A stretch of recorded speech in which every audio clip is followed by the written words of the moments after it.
अस्सलाम वालेकुम my YouTube viewers, कैसे हैं आप सब। उम्मीद करती हूँ आप सब ठीक ठाक होंगे, खैरियत से होंगे। एक बार फिर से आपको वेलकम करती हूँ अपनी इस नई वीडियो में। तो आज मैं आपके साथ कुछ आसान सी टिप्स शेयर करूँगी जो आपके लाजमी काम आने वाली है। तो वीडियो ज़रा से भी पसंद आए तो लाइक करना मत भूलिएगा। तो इस टाइम पर मेरे चैनल पर अगर आप न्यू है तो प्लीज़ सब्सक्राइब करना तो बिल्कुल भी मत भूलिएगा। आज की जितनी भी टिप्स है आपके लाजमी काम आने वाली है, तो वीडियो को पूरा देखिएगा। तो चलिए जी, सबसे पहले स्टार्ट करते हैं। यहाँ पर इस तरह के ब्रश तो आप लोगों के पास घर में लाजमी होते होंगे। तो जब भी आप इस ब्रश का यूज़ करें तो बार बार इसे खोलने से ये बहुत ही ख़राब हो जाता है। तो आपने क्या करना है, इसी तरह का एक कांटा ले लेना है और आपने इसी की मदद से इसे अच्छी तरह से साफ़ कर लेना है। देखिए कितनी आसानी से जितना भी इसके अंदर डस्ट है, जितने भी बाल वगैरह इसके अंदर फंस जाते हैं वो आसानी से निकल जाते हैं। तो इसी तरह से आपने करना है। इसी तरह से सारे ही जितने भी इसके अंदर से डस्ट होगी वो सारी निकल जाएगी।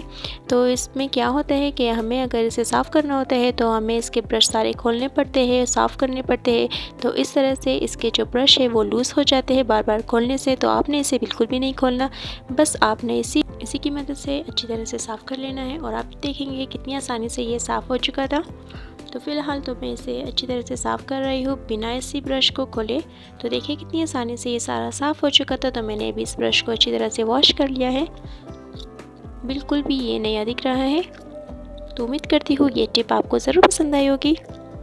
तो कोई भी टिप अगर आपको पसंद आई हो तो लाइक करना बिल्कुल भी मत भूलिएगा। तो चलते हैं अभी अपनी नेक्स्ट टिप की तरफ। तो यहाँ पर डस्टबिन में स्मेल वगैरह हो जाती है, तो आपने क्या करना है, तो सबसे पहले तो आपने इसकी प्लास्टिक जो है सही से इसके ऊपर चढ़ानी है। प्लास्टिक सही नहीं चढ़ी होगी तो स्मेल भी ज़्यादा हो जाएगी इसमें। तो आपने इसी तरह से प्लास्टिक इसमें चढ़ानी है।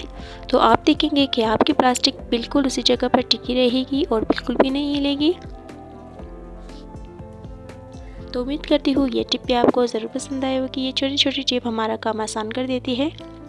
तो अब नेक्स्ट है, यहाँ पर आपके पास जो भी आपके पास साबुन वगैरह होते हैं तो आपने इनकी जो ये रैपर होते हैं आपने इन्हें फेंकना नहीं है। तो जैसे ही आपने साबुन निकाल देना है। साबुन निकालने के बाद तो आपने इसका जो ये रैपर है इसको आपने बिल्कुल भी नहीं फेंकना, क्योंकि इसके अंदर काफ़ी साबुन की महक वगैरह होती है, इसके अंदर काफ़ी फ्रेगरेंस भी होती है। तो आपने इसे डस्टबिन के नीचे वाले एरिया में, जैसे प्लास्टिक के नीचे आपने इसे डाल देना है। तो डालने के बाद आपने वापस प्लास्टिक चढ़ा देनी है। इससे आपके डस्टबिन में बहुत ही ज़्यादा फ्रेगरेंस होगी और आपको स्मेल भी काफ़ी अच्छी आएगी। तो अब चलते हैं नेक्स्ट टिप की तरफ। यहाँ पर आपके घर में काफ़ी इस तरह के मग्स होते होंगे जो टूट जाते होंगे। तो मेरा भी यह मग टूट गया था। मैंने इसे फेंकने के बजाय मैंने इसे काफ़ी यूज़ करना चाहा। तो यहाँ पर मेरे पास एक ये फालतू सॉक्स था, तो मैंने सोचा चले इससे आप चाहे तो इस मग को कवर भी कर सकते हैं, मगर मैं आपको फ़िलहाल इसी तरह दिखाने के लिए इसे किसी सॉक्स से कवर कर लूँगी। तो अगर आप इसे कवर करेंगे तो और भी अच्छा है, मगर आपके पास इस तरह का कोई फालतू सॉक्स है तो आप इसे अच्छी तरह से वॉश कर इस पर इसी तरह कवर कर दी। कवर करने के बाद आप इसमें जो भी आप चाहे आप इसमें रख सकते हैं। तो इसे फेंकने के बजाय अगर आप किसी यूज़ में लाए तो और भी अच्छा है। स्पून वगैरह रख सकते हैं आप इसमें, किचन की जो भी चीज़ें आप इसमें रख सकते हैं, या आपके पास जो आपका मेकअप ऑर्गेनाइज़र वगैरह है, मेकअप की जो चीज़ें हैं आप इसमें रख सकते हैं बआसानी। तो इन्हें अगर हम फेंकने के बजाय किसी काम में ले आए तो और भी अच्छा है। तो उम्मीद करती हूँ ये टिप भी आपको ज़रूर पसंद आई होगी। आप इसमें कोई भी फ्लावर भी रख सकते हैं। तो चलते हैं अब नेक्स्ट टिप की तरफ। यहाँ पर आपके पास कोई भी किसी भी चीज़ की आपके पास इस तरह की डब्बी वगैरह अगर हो तो इसे फेंकने मत। फेंकने के बजाय आप इसे भी किसी न किसी यूज़ में लाए। तो यहाँ पर मेरे पास कुछ ये ब्रशेस थे, किचन के ब्रशेस, जिसे हम थर्मोस वगैरह साफ़ करते हैं। तो मैंने सोचा इसे भी किसी जगह पर हैंग कर देती हूँ।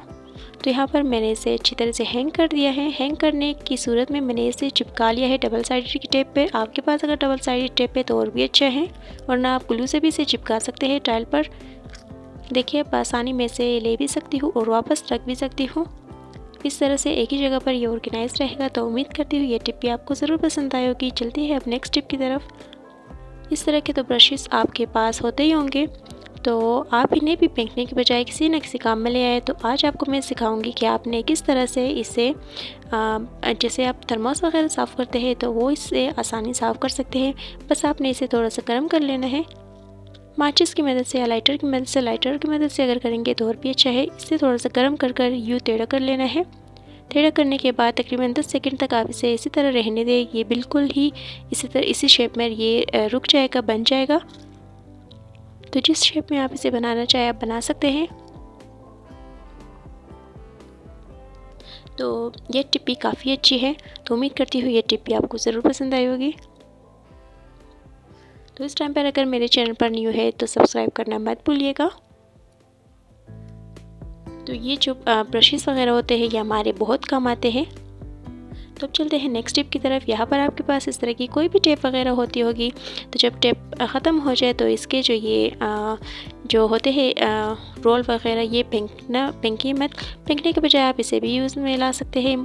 किचन में हमें मोबाइल की ज़्यादा ज़रूरत होती है, कभी टाइम देखने के लिए तो कभी कुछ, तो आप इसे भी अच्छी तरह से हैंग कर सकते हैं। इसमें देखिए मैंने कितने अच्छे से इसमें हैंग कर लिया है। और अब आप इसे यूज़ भी कर सकते हैं। डायरेक्ट अगर आप टाइल पर रखेंगे तो मोबाइल आपका स्क्रैच भी हो सकता है। तो बिल्कुल आसानी से ये मोबाइल होल्डर बनकर रेडी हो चुका है। तो अब चलते हैं अपनी नेक्स्ट टिप की तरफ। यहाँ पर आपके पास धागों की जो चीज़ें होती है, जैसे नीडल्स वगैरह होती है, धागे होते हैं, तो इन्हें कुछ इस तरह से रखने के बजाय मेरे पास तो ये कुछ इस तरह से रखे हुए थे। काफ़ी दिनों से सोच रही थी कि इन्हें भी ऑर्गेनाइज़ कर रखूँ, तो मैंने सोचा चले आज कर ही देते हैं।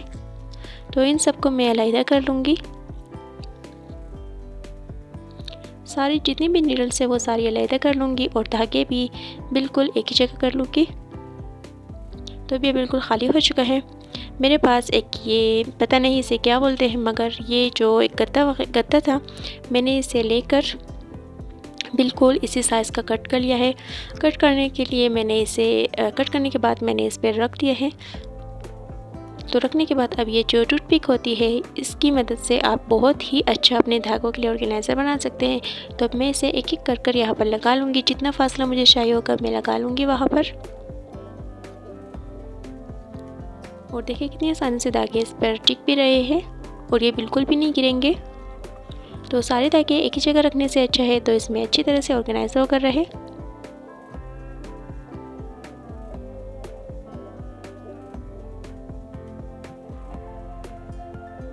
तो अब ये बिल्कुल सारे मैंने एक ही जगह लगा लिए हैं। जितने मुझे चाहिए थे टूथपिक मैंने उतने ही लगा लिए हैं। तो अब सारे धागे मैं इस पर अच्छी तरह से रख दूँगी। और ये इसमें काफ़ी स्पेस भी मेरे लिए ज़्यादा होगी, मैं और भी चीज़ें इसमें रख सकती हूँ, आप खुद देख सकते हैं।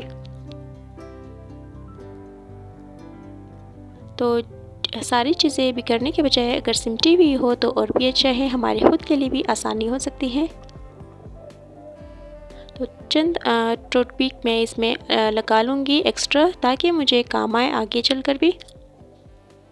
और ये बॉटल्स मैंने जो आपको पिछली वीडियो में अपनी सिखाई थी नीडल्स वगैरह के लिए, मैं इसमें सारी अपनी जो मेरी नीडल्स वगैरह है मैं सब वो रख दूँगी। जितने भी बटन्स वगैरह है, जो भी मेरे धागों की एक्सेसरीज वगैरह है, मैं वो सारी इसमें रख दूँगी ताकि मुझे लेने में भी आसानी हो।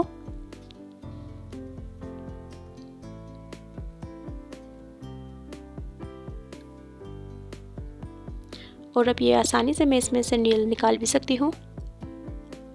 तो ये छोटी छोटी टिप हमारे बहुत काम आएगी। तो उम्मीद करती हूँ ये टिप भी आपको ज़रूर पसंद आई होगी।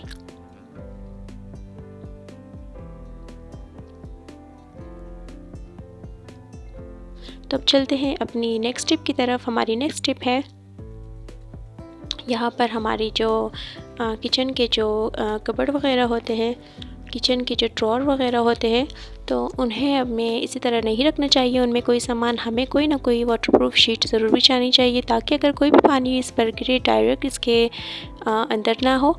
और कोई भी एक्स्ट्रा इसमें जो चीज़ें हम रखें तो स्पेस भी काफ़ी हमारे लिए ज़्यादा हो। सबसे पहले तो यहाँ पर मैं इसमें ये वाटरप्रूफ शीट वगैरह बिछा लूँगी, ताकि अगर कोई पानी गिरे तो ख़राब ना हो। और नंबर 2 पे है यहाँ पर हमारे पास जब भी हमारे किचन में कोई चम्मच वगैरह हम ड्रॉर में रखते हैं तो ऐसे ही ना रखा करें। उन्हें अगर हम ऑर्गेनाइज़ करें तो हमारे खुद के लिए भी आसानी होगी, ख़ास तौर पर किचन में।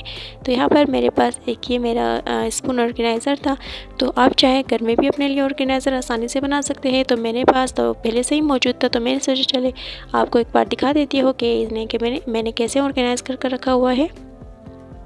तो यहाँ पर मैं इन्हें अच्छी तरह से रख रही हूँ। सारे जितने मेरे स्पून्स वगैरह है जो भी है मैं सारे इसमें रख रही हूँ। तो अगर ऑर्गेनाइज रहेंगे हमारे खुद के लिए आसानी होगी लेने में और रखने में। इस तरह से हमारे ड्रॉर बिखरे भी नहीं रहेंगे।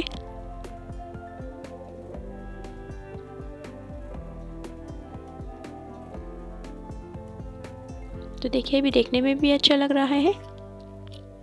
तो साइड पे आपके पास जो भी चीज़ें आप इसमें रख सकते हैं, इस तरह से ऑर्गेनाइज भी रहेगी सारी चीज़ें।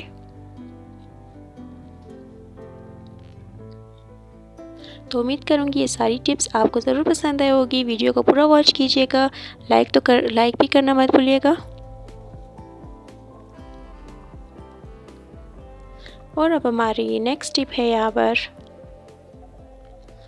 तो आप लोगों के पास कोई भी आपके पास मसालों की जो ऐसी पन्नी वगैरह होती है, इसमें आप अगर कोई भी इसमें चम्मच वगैरह रखना चाहे, अगर ज़्यादा बड़ी भी हो तो चम्मच नहीं इसमें आ सकता। तो आपने क्या करना है, आपने चम्मच को वापस निकाल कर आपने उल्टा चम्मच को रख देना है। तो इस तरह से आपकी बर्नी वगैरह बंद भी हो जाएगी। बर्नियों को खुला मत रखा करें। अगर चम्मच की वजह से आप अपनी बर्नियों को खुला रख देंगे तो इसमें कॉकरोच वगैरह जा सकते हैं, कोई भी कीड़ियाँ वगैरह लग सकती है। तो बिल्कुल इसी तरह से स्पून रख कर आप इसे आसानी से बंद भी कर सकते हैं। तो उम्मीद करूँगी ये टिप ज़रूर पसंद आई होगी आपको।